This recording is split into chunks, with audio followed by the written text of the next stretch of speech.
walang bagong pag-asa.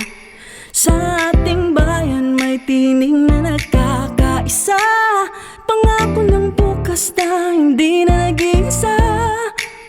Ang bawat sulok ngayon ay may ningning, puso ng serbisyo ang sa atin ay dumating. Pasko na ating awitin, liwanag ay atin, isang sulong ng pag-asa. Sa dilim may tanglaw rin, ang tunay na diwa ay pagkabot ng tulong sa bawat Pilipino. Walang naiiwan, walang nalulungkot.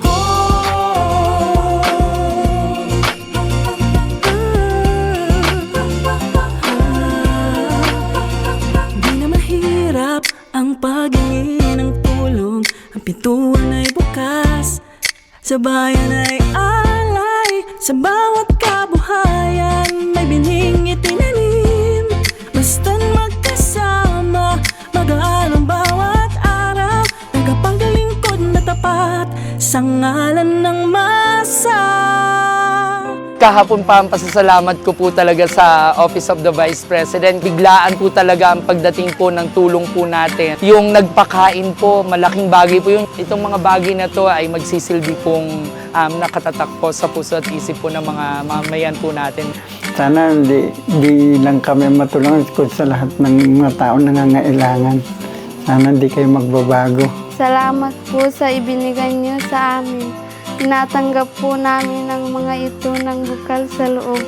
At ang lahat po ng ibinigay niyo sa amin ay aming iingatan. Nawa ay pagpalain kayo ng Diyos.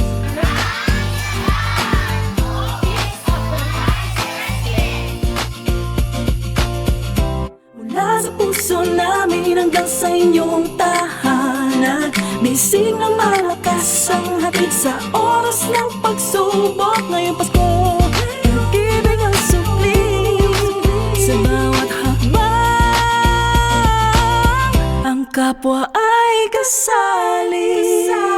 Pasko na